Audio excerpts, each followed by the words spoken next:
आज हम एक ऐसे विषय पर खोज कर रहे हैं जो सदियों से लोगों को मोहित और भयभीत करता आया है। जिन। ये रहस्यमय प्राणी सदियों से लोक कथाओं और किंवदंतियों का हिस्सा रहे हैं, लेकिन हम वास्तव में उनके बारे में कितना जानते हैं?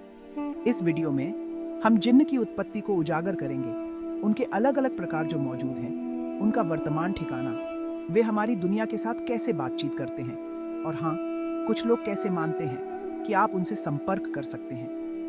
तो अगर आप तैयार हैं तो चलिए शुरू करते हैं।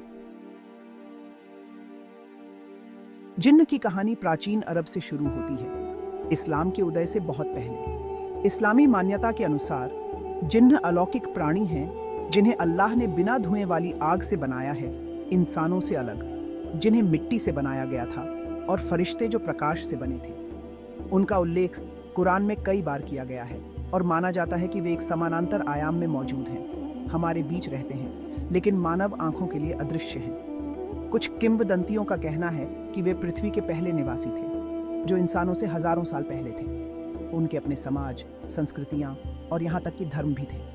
लेकिन जब मानवता का निर्माण हुआ तो जिन्न और मनुष्यों के बीच तनाव बढ़ गया।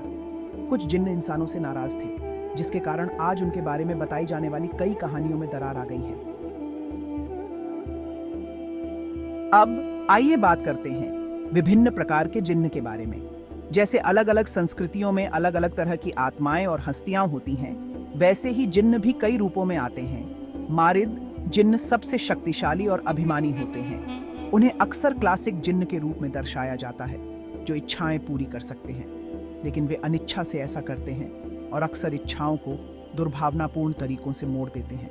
इफरीत अपनी ताकत और भयावह प्रकृति के लिए जाने जाने वाले इफरीत को आमतौर पर भगवान और मानवता के खिलाफ विद्रोही माना जाता है। उन्हें खतरनाक माना जाता है और अक्सर प्रतिशोध से जोड़ा जाता है। घूल ये जिन्न अपनी आकार बदलने की क्षमताओं के लिए कुख्यात हैं और अक्सर कब्रिस्तानों से जुड़े होते हैं। माना जाता है कि घूल मानव मांस खाते हैं और रेगिस्तान में यात्रियों को गुमराह करने के लिए जाने जाते हैं। शैतान दुष्ट जिन्न के लिए एक सामान्य शब्द अक्सर स्वयं शैतान से जुड़ा होता है। शैतानों बहुवचन को मानव जाति का प्रलोभन देने वाला माना जाता है, जो लोगों के मन में बुरे विचार डालते हैं। जन्न जन्न जिन्न सबसे कमजोर और सबसे कम खतरनाक होते हैं। वे खानाबदोश हैं और अक्सर रेगिस्तान में घूमते हैं। कुछ किंवदंतियों का सुझाव है कि जन्न इंसानों के प्रति मित्रवत हो सकते हैं, यहाँ तक कि सुरक्षा भी प्रदान करते हैं। ये तो बस प्रमुख श्रेणियां हैं, लेकिन बहुत से लोग मानते हैं कि अनगिनत अन्य उपप्रकार हैं, जिनमें से प्रत्येक की अपनी क्षमताएं और व्यक्तित्व हैं। Section 3, where are they now?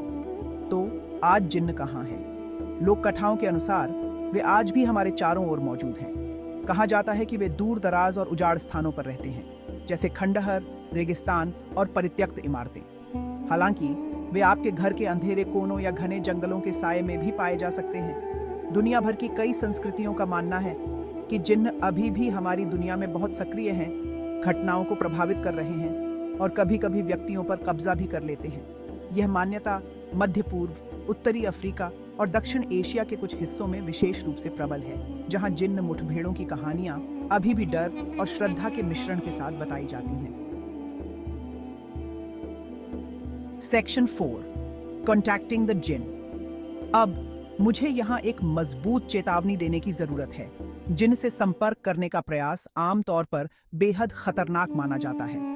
हालांकि पूरे इतिहास में विभिन्न अनुष्ठानों और प्रथाओं के बारे में कहा गया है कि वे इन संस्थाओं के साथ संचार की अनुमति देते हैं। इनमें से कुछ में शामिल हैं आह्वान अनुष्ठान। अक्सर विशिष्ट प्रार्थनाओं या मंत्रों का पाठ करना शामिल होता है, आमतौर पर रात में उन जगहों पर जहां जिन्न का वास माना जाता है। वीजा बोर्ड और स्क्राइंग, जबकि ये विधियां आमतौर पर आत्माओं से संपर्क करने के लिए जुड़ी होती हैं। कुछ का मानना है कि इनका उपयोग जिन्न तक पहुंचने के लिए भी किया जा सकता है। प्रसाद, उन जगहों पर उपहार या भोजन छोड़ना जहां जिन्न के रहने की मान्यता है, उन्हें आकर्षित करने के लिए इस्तेमाल किया जाने वाला एक और तरीका है। हालांकि यह जोखिम भरा है, क्योंकि इससे अवांछित ध्यान आकर्षित हो सकता है। यह ध्यान रखना महत्वपूर्ण है कि जिन्न से संपर्क करना कोई खेल नहीं है, और कई कहानियां उन लोगों के लिए गंभीर परिणामों की चेतावनी देती हैं जो उचित सुरक्षा या ज्ञान के बिना उन्हें बुलाने का प्रयास करते हैं।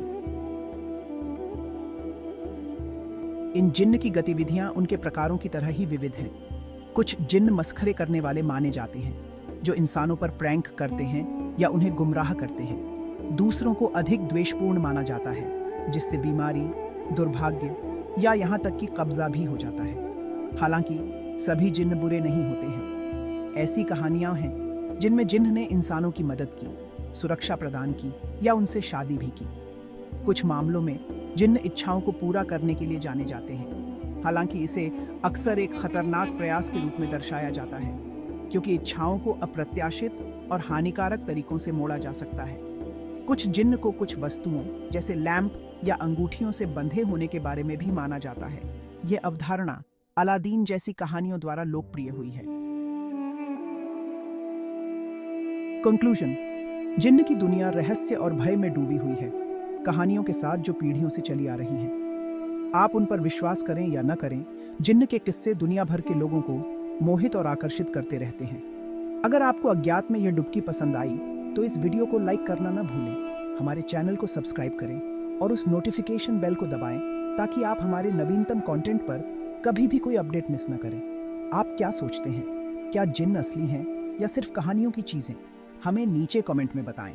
देखने के लिए धन्यवाद और अगली बार तक जिज्ञासु बने रहें और सुरक्षित रहें।